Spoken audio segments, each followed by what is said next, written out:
Buenos días, estudiantes. Hoy tenemos la última clase y este es el último tema, escala del plegamiento. Esto es parte del tema 11, o sea, la continuación de pliegues. La escala del plegamiento es una medida del tamaño de un pliegue en una capa o pila de capas. Para eso, ¿qué se necesita? Se necesita un tren de pliegues donde hay una superficie envolvente por donde estoy indicando con el puntero rojo. En la parte superior, en la parte positiva. Y también hay una superficie envolvente en la parte negativa. Y en los puntos de inflexión hay la superficie mediana. Entonces, nosotros tenemos una longitud de onda que se mide de la cresta de un pliegue hasta la otra cresta, de cima a cima, pero también se podría medir la longitud de onda de valle a valle.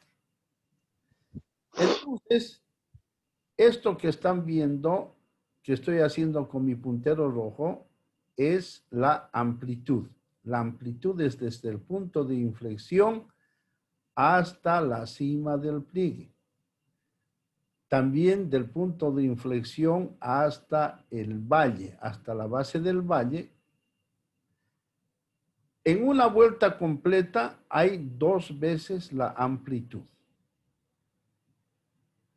Entonces, eso es todo para medir la escala del plegamiento, suponiendo que el pliegue sería como este que están viendo acá. Siempre habrá un punto de inflexión aquí, aquí, aquí, y siempre se podrá medir la superficie mediana. Y en la cima, aunque esté inclinado, también se podrá identificar las superficies envolventes. Y también en la base las superficies envolventes. Y la amplitud es del punto de inflexión hasta la cima del pliegue o del punto de inflexión hasta la base. Entonces, con eso se mide la escala del plegamiento. Vamos a hacer algún ejemplito para que se note más, un poquito más adelante. El comportamiento de los pliegues. El comportamiento de los pliegues se identifica o se reconoce por la identificación del plano axial.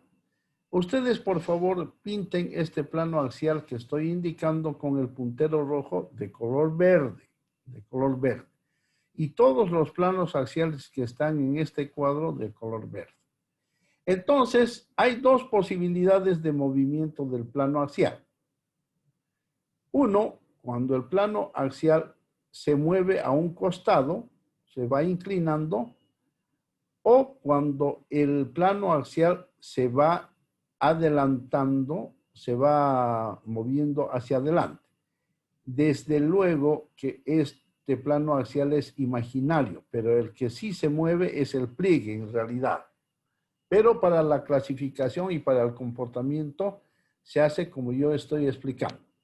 Entonces, primero que nada, vamos a ir en esta línea que estoy indicando con el puntero, en la línea horizontal. Entonces, cuando el pliegue está así y está vertical, se llama pliegue horizontal directo o pliegue horizontal derecho. Cuando el plano axial se va inclinando aquí un poco, se llama pliegue horizontal moderadamente inclinado.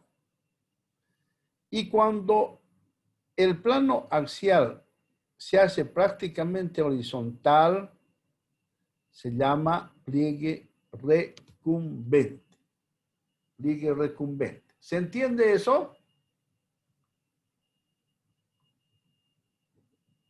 Ya. Ahora, nos vamos a venir por esta línea.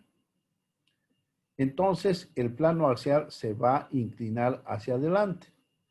Entonces, cuando se inclina hacia adelante, el pliegue se llama pliegue moderadamente hundido directo. El hundimiento es este. Y cuando el pliegue además se hunde aquí y se hunde en el otro lado, se llama pliegue de doble hundimiento. Y ya les dije anteriormente que estos pliegues de doble hundimiento son las trampas de los hidrocarburos y los geólogos vamos a buscar al campo esos pliegues de doble hundimiento. Si el plano axial se vuelca tal como está esto, se llama pliegue vertical. Se llama pliegue vertical. Entonces, ahora vamos a ir de aquí a allá su correspondiente. Si además de que este pliegue estaba así con su plano axial paradito, el pliegue se inclina hacia un lado, el pliegue se llama pliegue moderadamente inclinado y moderadamente hundido. Vamos acá que su correspondiente es este. Si el plano axial que estaba vertical se inclina un poco, a este pliegue se llama pliegue reclinado. ¿Se entiende? Sí, ingeniero, se entiende. Vamos. Ahora vamos a dar un pequeño ejemplo del manejo de la escala, ¿ya? Si una charnela de pliegue se hunde en ambas terminaciones y la línea de charnela es al menos unas pocas veces tan largo como la mitad de la longitud de onda, este es un pliegue de doble hundimiento. Eso que yo ya les había dicho en la figura 11.2a, el pliegue de doble hundimiento. ¿No es cierto? Ahora, otro ejemplo. Cuando la longitud de onda de la charnela viene a ser comparable a la mitad de la longitud de onda del pliegue, el pliegue es llamado un domo o una cuenca, dependiendo de si este es antiformal o sinformal. ¿Qué quiere decir eso?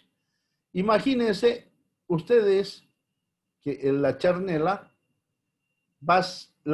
ustedes no están viendo, pero está en el fondo de este punto rojo.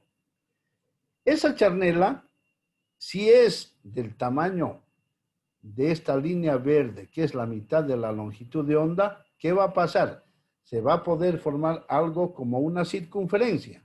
Entonces, el pliegue, si es así, si está volcado hacia abajo, se llama domo. En cambio, si está volcado hacia arriba, se llama cuenca. ¿Se entiende eso? Bueno, si no lo entienden, vayan y tienen que pensar en eso. En el tamaño de la charnela, que casi es igual a la media, a la longitud de onda media entre un tren de pliegues, y ahí se puede armar estas dos situaciones. Domo o cuenca. Ahora vamos a hablar del homoclino, monoclino, terraza estructural y pliegue volcado. Esto del homoclino, homoclino quiere decir homo, una sola dirección. ¿Qué quiere decir eso? No es tan, como están viendo en la figura, tan sencillo. El homoclino es un conjunto de capas de ángulo bajo que tienen una sola inclinación por bastantes kilómetros. Por ejemplo, un homoclino podría ser de 5, 6, 7 kilómetros, una capa que está inclinada con una sola dirección, sin doblarse a ningún lado. Ese es el homoclino. En cambio, el monoclino, mono es una sola inclinación también, pero aquí tiene una condicionante, que el monoclino es la unión de un limbo horizontal con el limbo inclinado y con otro limbo horizontal. Es decir, un limbo inclinado junto a dos limbos horizontales. Ese es el monoclino. La terraza estructural. También esto en el dibujo parece una tonterita, pero es importante una terraza estructural. Es cuando dos limbos inclinados están unidos por un limbo horizontal, como este. A eso se llama terraza. Pero este limbo horizontal también tiene que ser del orden de los kilómetros. Una terraza no es con 100 metros, no es terraza. Este plano tiene que ser en el orden de los kilómetros. Pasamos al pliegue volcado. Si ustedes se fijan, aquí hay una orientación norte, este, oeste, y aquí está el sur. Y el pliegue se ha volcado. ¿Hacia dónde se ha volcado? Hacia el oeste. Entonces, a eso se llama vergencia. Entonces, esto se llama pliegue volcado de vergencia oeste. Algo como decir pliegue volcado que está mirando hacia el oeste. Pero a eso se llama técnicamente vergencia. Ahora voy a cambiar. Si este pliegue tendría esta orientación, aquí el norte, aquí el sur, aquí el este y aquí el oeste. Entonces sería pliegue de vergencia este, si fuese así.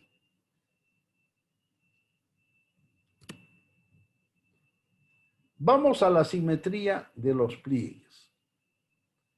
En la simetría de los pliegues, lo primero que hacemos es buscar el punto de intersección 1, sub 1, y sub 1, y sub 2. E indicamos el I sub 1 y sub 2. A eso se llama línea mediana.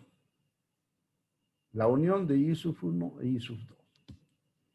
Y por este I sub 1 se pasa una tangente. Y por este I sub 2 se pasa una tangente. Entonces ahí se forma un ángulo. El ángulo de estas dos tangentes se llama ángulo de interlimbo. Y por aquí, por el punto de la charnela, punto de charnela, se traza una vertical. Por aquí, por el I sub 2, se traza una recta con un ángulo de 90 grados. Y aquí también se traza una recta por un ángulo de 90 grados. Entonces, este ángulo se llama ángulo de interlimbo. Y esto es el bisectriz del ángulo de interlimbo phi. Y hay un ángulo beta que en este caso es 90 grados. Cuando tiene todos estos, todos estos elementos, tiene todos estos elementos, se llama pliegue simétrico. Se llama pliegue simétrico. Entonces, un lado es el espejo del otro lado.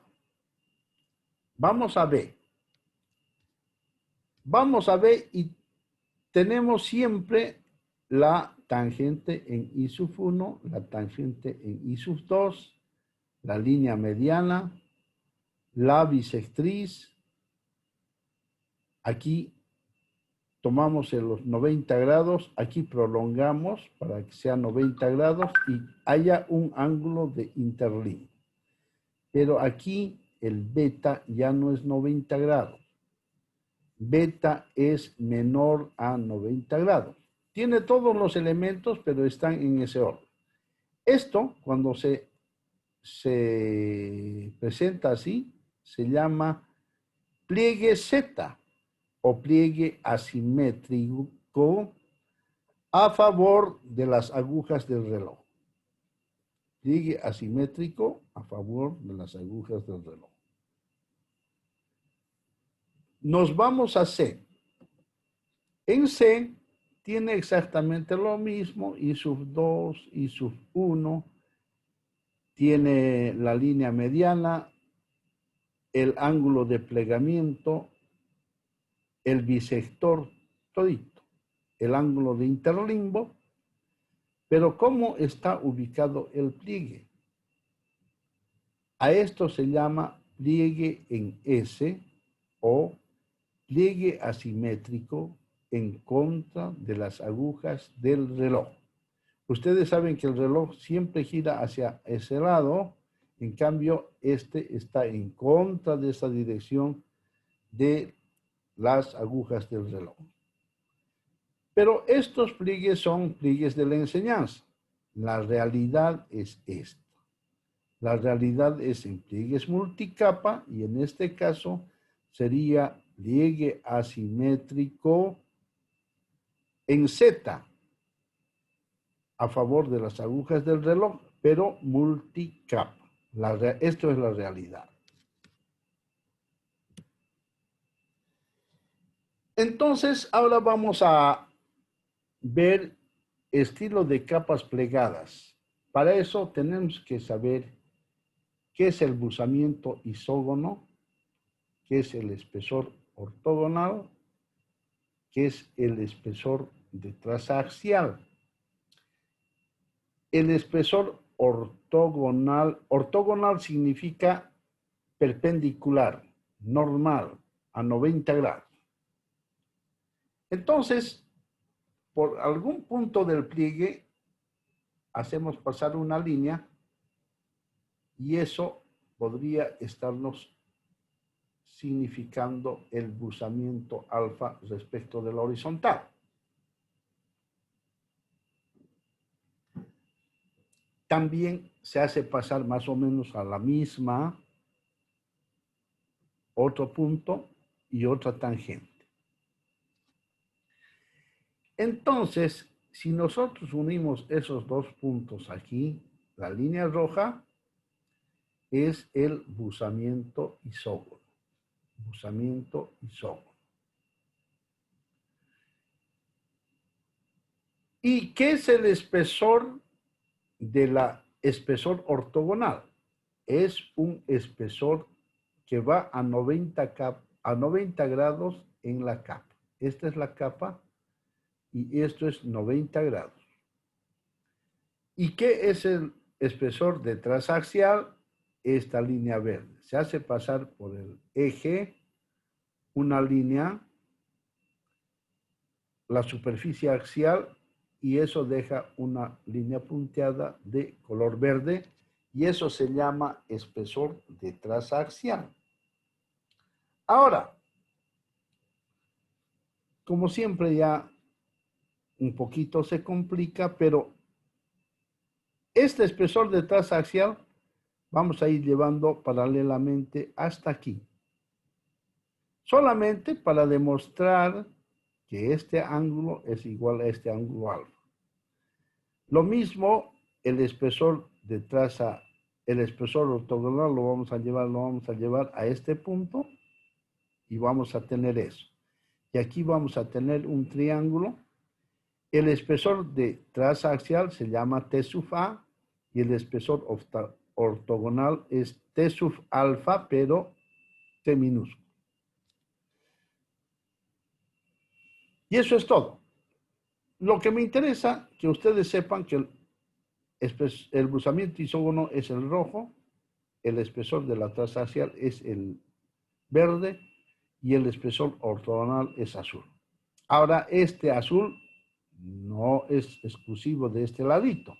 Espesor de ortogonal lo podemos dibujar aquí, aquí, aquí, aquí, siempre perpendicular al estrato. Entonces,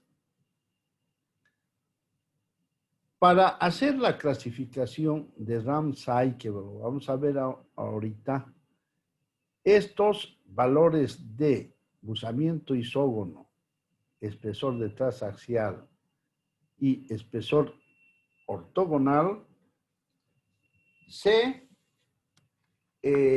mueven o se hace variar de la parte más externa a la interna y del eje hacia los costados. Ahorita voy a explicar en mejor forma esta situación.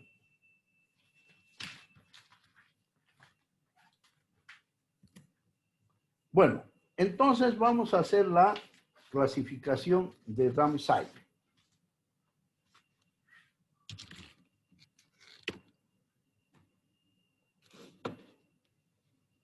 Dos cositas que deben saber. ¿Qué es convergente? ¿Qué es divergente?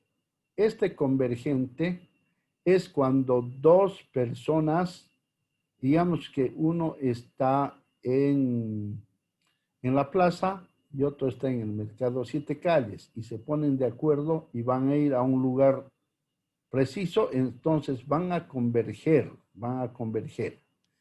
En cambio, si dos jóvenes están en la plaza 24 de septiembre y se van por dos caminos distintos, eso es diverger. Pero en el caso nuestro, a ver si voy a poder dibujar porque es tan difícil dibujar aquí. Ya. Entonces vamos a hablar del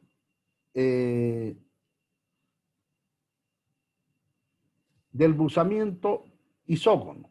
Aquí hay un 0, hay un 10, un 20. Aquí lo voy a poner para que se note. Estoy redibujando. Lo que estoy redibujando es el buzamiento isógono.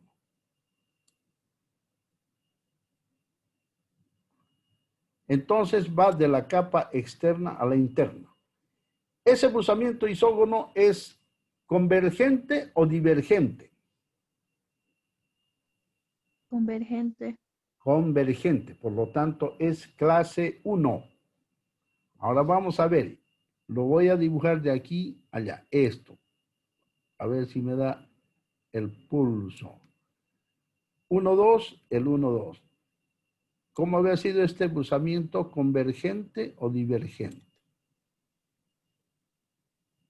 Convergente. Convergente. Sí, seguimos en clase 1.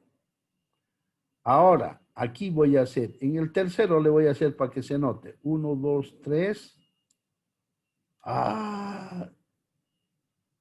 Ya. 1, 2, 3. ¿Convergente o divergente? Convergente. Convergente. Convergente. Entonces, todos los pliegues que tienen buzamientos isógonos convergentes son de clase 1. Aquí, ¿cómo es el buzamiento? ¿Convergente o divergente? Divergente. No, aquí es paralelo. Lo que pasa es que yo no tengo mucho pulso. Cuando es paralelo es clase 2. Y aquí, convergente o divergente. En el último le voy a Divergente. Divergente. Entonces es clase 3. Entonces tenemos pliegues clase 1, clase 2 y clase 3. Ahora vamos a hacer variar el espesor ortogonal. Y lo vamos a hacer variar con otro color. A ver dónde está. Con verde. El espesor ortogonal, le voy a poner aquí su espesor.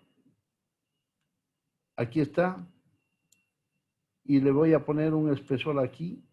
El espesor, ¿qué pasa con el espesor? De aquí para allá. ¿Cómo está el espesor? El espesor incrementa el espesor. Entonces, ya hay algo que lo distingue. Vamos a ver cómo es el espesor aquí. Aquí podemos hacer el espesor. ¿Cómo es el espesor ahí? Incrementa igual. No, es constante. Claro, y yo por lo que chamboneo, pero es constante. Entonces, ahora vamos a ver el espesor aquí. El espesor tiene que ser perpendicular. Aquí. ¿Cómo es el espesor ahí? No se nota bien, pero el espesor ortogonal decrece. Ahora, vamos a ver el con otro color, con azul vamos a hacer. El espesor de la traza axial. Si el espesor de la traza axial, voy a colocar aquí. Ahora, paralelamente voy a llevar aquí el espesor de la traza axial. Paralelamente voy a llevar aquí. ¿Qué está pasando con el espesor de traza axial?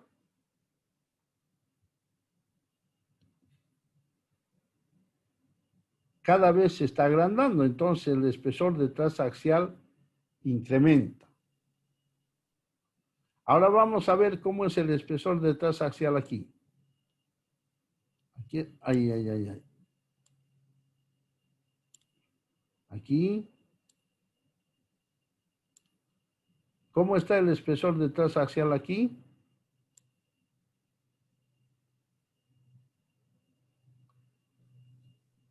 ¿Cómo está el espesor de traza axial? Incremento. El azul, incremento. Y vamos a ver cómo es la traza axial aquí. A cualquiera de los flancos puede ir.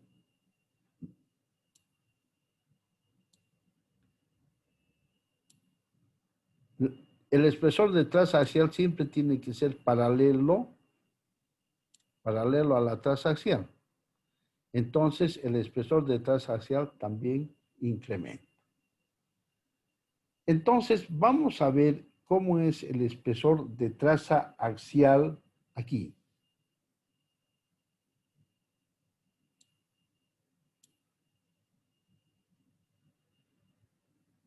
El espesor de traza axial, ¿cómo es aquí?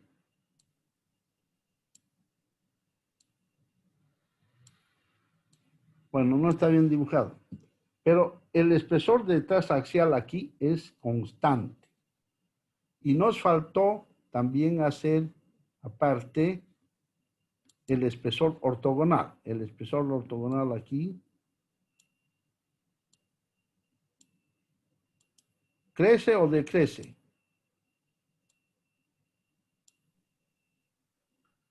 Ahí el espesor ortogonal decrece. Lo mismo aquí, el espesor ortogonal. Ustedes pueden hacerlo con calmita en sus libros, decrece. Y vamos a ver cómo es el espesor el espesor de traza axial aquí con color azul.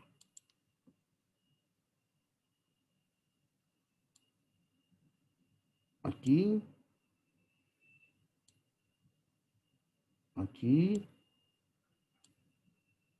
aquí. El espesor de transaxial, en este caso, decrece.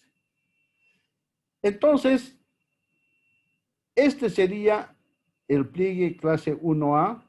La distinción con el pliegue clase 1B, que el espesor de la capa es constante.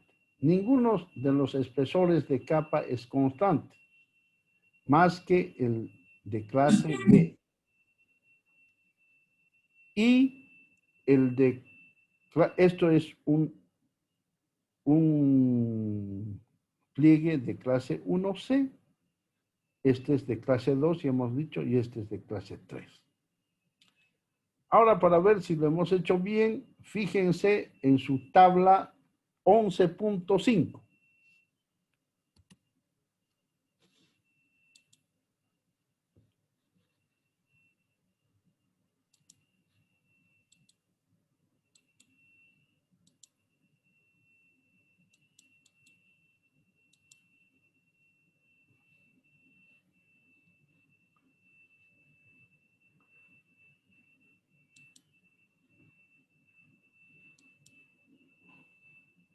Voy a borrar esto. ¿Se han fijado la tabla 11.5? La tabla 11.5 sale de lo que hemos hecho, de la figura. ¿Qué figura es?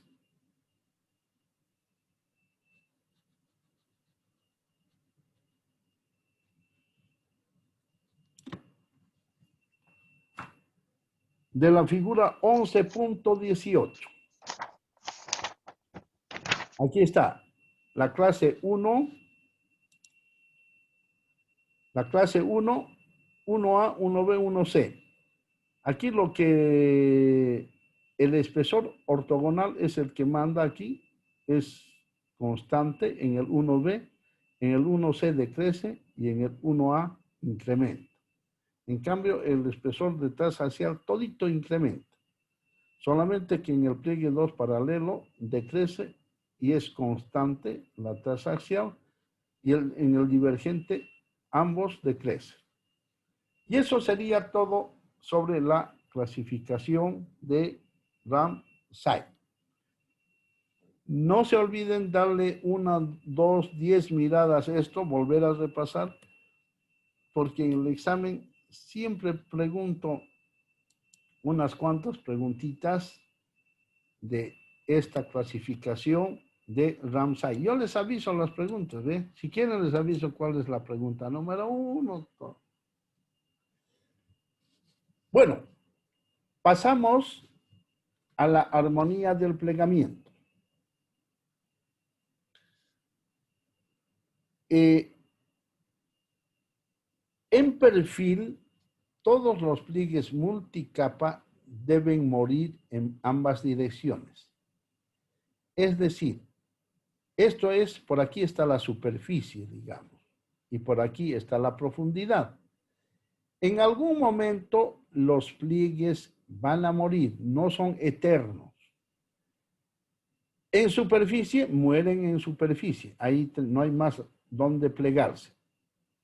Pero si el pliegue no estuviera en superficie y recién empezaría un poco después de una profundidad dada, entonces va a tener un comienzo y va a tener un final. Ya eso se llama profundidad del plegamiento D. Esta es la profundidad del plegamiento. H viene de armonía. En inglés es harmony. Por eso que nosotros llamamos H la armonía del plegamiento. Y la armonía es igual a la división, a la razón de la profundidad de dividido entre lambda medios. Ya, lambda medios. Extremos con extremos se multiplica y medios con medios. Por eso es que sale la La fórmula sí. H, la armonía, es igual a 2 veces la profundidad sobre la longitud de onda. Pero esto sale de H, a ver, hagan en su cuadernito, H igual a D dividido entre lambda medios. Y de ahí sale esto. Entonces, de ahí vienen los conceptos de pliegue armónico. Un pliegue armónico es continuo a lo largo de su traza axial para muchos múltiplos de la mitad de la longitud de onda. Esto quiere decir que tiene que haber muchas mitades de la longitud de onda al lado de un pliegue, hasta que finalmente se termine en este sentido y se termine en este sentido. Pero mientras dure el plegamiento, si es armónico, los pliegues van a ser similares y armónicos. En cambio, un pliegue disarmónico muere dentro de una cupla de mitad de longitud de onda. ¿Qué quiere decir eso? Aquí está un pliegue disarmónico. Aquí está la profundidad del plegamiento y aquí está la longitud de onda. Entonces, esta longitud de onda aquí ya no hay. Aquí ya no hay. Ya no hay lambda, lambda, lambda. Ya son distintas lambdas. Y aquí es más notorio todavía el pliegue disarmónico. Aquí hay un lambda más grande, aquí hay una media lambda, y eso es un pliegue disarmónico. Ahora, quiero hablarles de otro aspecto, pero para eso voy a salir de esto y mostrarles lo siguiente. ¿Están viendo esto? ¿Están viendo este librito que tengo? ¿Se ve? No, Inge, no se ve. ¿Se ve? Ahora, ¿se ve? ¿No se No, ve? ingeniero. ¿Ah? No. No, no se ve. ¿Nada? ¿Qué se ve? ¿Qué están viendo ahorita? Su mano y un poco del libro. Ah, ya, a ver, un ratito. ¿Así? No, más abajo. Más abajo. ¿Así? Más o menos ahí. Ya. Bueno, es solamente para decirles que nosotros siempre creemos que los planos axiales de un pliegue son así planares, pero muchas veces o algunas veces en la realidad no es así. El plano axial es algo así como curveado y doblado. Cuando se presenta ese plano axial así curveado, doblado, el pliegue resultante se llama pliegue convoluto. Y ese pliegue convoluto hasta ahora no encuentro un ejemplo gráfico para mostrarles. Pero por lo menos ya saben que existen los pliegues convolutos. ¿Está bien? Sí, ingeniero. Ahora vuelvo a mi presentación, vuelvo a opciones de puntero, ya.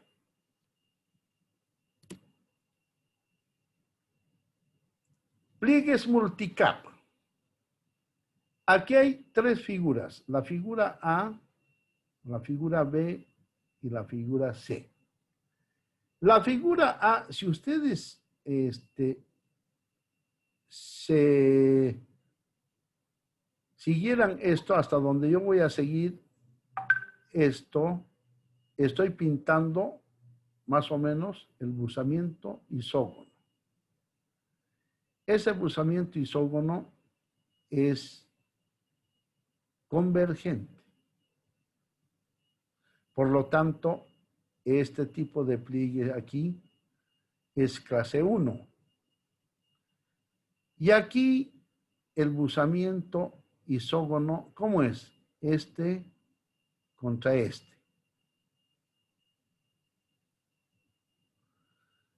Es un buzamiento isógono paralelo, por lo tanto, clase 2. Y aquí el buzamiento isógono es divergente, por lo tanto, clase 3. ¿Qué quiere decir con esto? Que en un pliegue multicapa podrían coexistir clases, las 3 clases.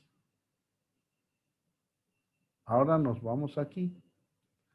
Si yo pinto de aquí a aquí, ¿qué tipo de pliegue, qué tipo de buzamiento isógono estoy repintando? Es un buzamiento isógono convergente. Cuando es convergente, ¿qué tipo de pliegue es? Clase 1. Y aquí voy a repintar el buzamiento isógono en este pliegue de color blanco. Y ese buzamiento isógono es divergente, por lo tanto, clase 3. Aquí es clase 2, digo clase 1, clase 3, clase 1, clase 3. Pero aquí hay un elemento importante. ¿Cómo es el espesor aquí? El espesor ortogonal es constante. Por tanto, aquí coexisten pliegue clase 1B, clase 3, 1B, clase 3, 1B, etc. Y ahora, en C, es ya la realidad. Esto es ya la realidad. Estos son los dibujitos que hacemos los profesores, pero en la realidad es casi igual a lo que dibujamos, y este pliegue, que es una realidad, que es una secuencia interestratificada de Chert. El Chert es como un cuarzo sin cristalización. Y lutita, Chert lutita se aproxima a esta geometría. ¿Se entiende?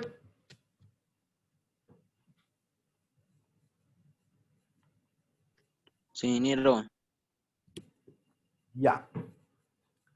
Aquí hay un diagrama de un pliegue clase 1B. ¿Por qué decimos el 1B es siempre bien notorio cuando el espesor de la ortogonal es constante? Cuando es constante, siempre es 1B. Y además, los buzamientos isógonos son convergentes. Pero este está bien hasta aquí, pero este es un ejemplo de un pliegue, además de 1B, disarmónico. ¿Dónde se ve eso? Entre el despegue, que está aquí, y esto de aquí adentro. Este pliegue es totalmente disarmónico. O sea, que es un diagrama de un pliegue de clase 1B, mostrando la superficie de disarmonía. Esto. Y este es un pliegue clase 1B formado en un gneiss bandeado durante la deformación mucho más tarde que el pico de metamorfismo.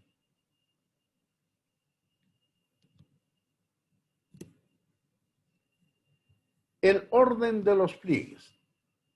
El orden de los pliegues es más o menos así, bruscamente. Un pliegue grande que abraza un par o muchos pliegues más pequeños, y los más pequeños albergan otros plieguecitos mucho más chicos.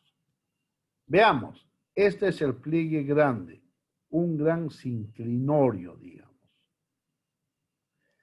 Luego, aquí está 2 pliegues, hasta 3, que son de segundo orden. Aquí está un pliegue pequeñito, pequeñito, hasta aquí. 1, 2, 3, 4 pliegues que son de segundo orden. Y aquí está la unidad, que es de tercer orden. Un solo plieguecito que está albergado en este pliegue de segundo orden es el pliegue de tercer orden. ¿Se entiende?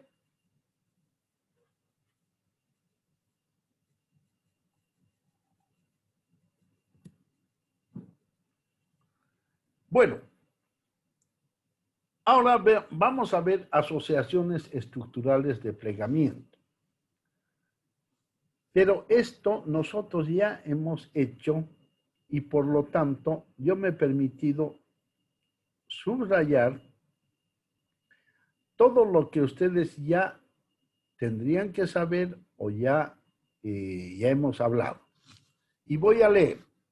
Solamente voy a mostrar lo que ustedes también deberían subrayar, deberían remarcar en sus libros. Las asociaciones estructurales de plegamiento en pliegues paralelos.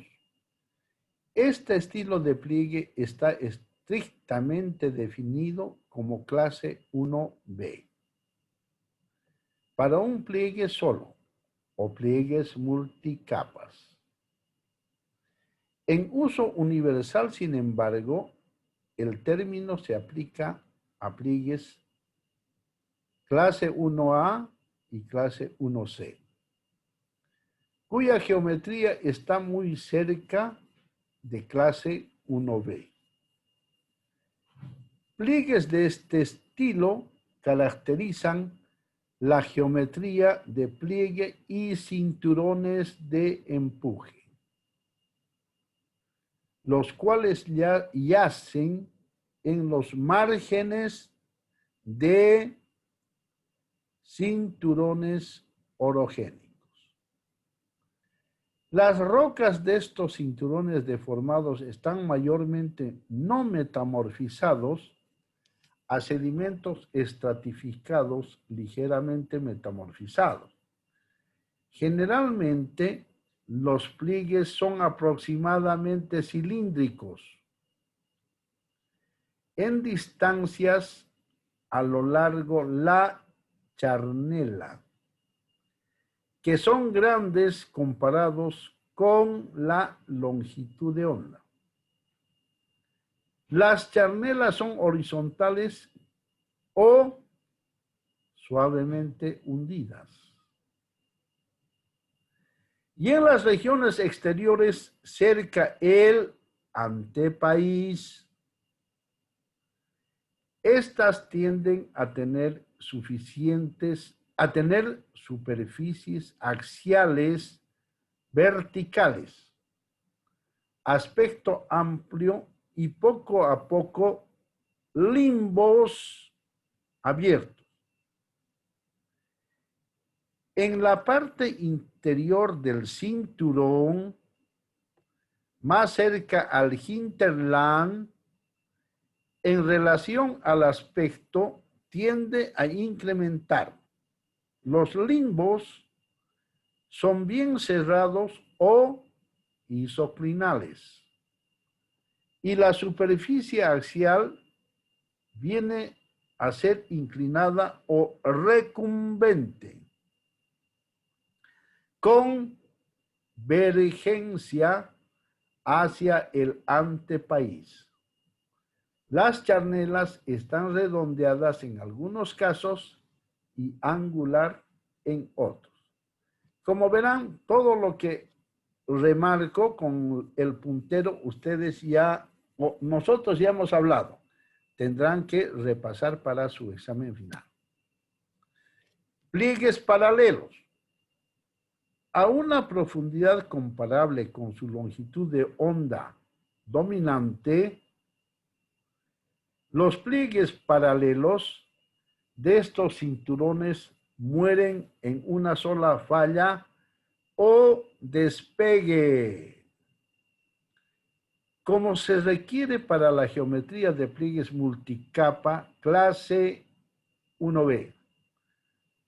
Este despegue tiende a elevarse a niveles estratigráficos progresivamente más altos hacia el antepaís en una serie de escalones o rampas que cortan alternativamente la estratificación paralela y cruzada, Algunos de estos pliegues, llamados pliegues rampa-falla o fold-bend-fold, se desarrollan cuando la hoja de empuje se desliza encima estas rampas. La estructura de cinturones plegados y de empuje visto en mapa está ejemplificada por aquella de la provincia Ridge y el Appalachian Valley. Los pliegues son continuos encima de decenas o centenas de kilómetros. Estos típicamente mueren como estructuras de hundimiento y el acortamiento acomodado, acortamiento hay que subrayar también, por un pliegue que muere es tomado arriba o por pliegues adyacentes o por fallas de empuje. Los pliegues de amplitud más alta están hacia el interior de la serranía y tanto la amplitud como la abundancia de pliegues decrecen hacia el antepaís. En la meseta apalachana, por ejemplo, el ángulo de plegamiento de los pliegues dominantes es típicamente solo unos pocos grados. Pliegues similares. Estrictamente definido, los pliegues similares tienen la geometría de pliegues clase 2, solos y multicapas.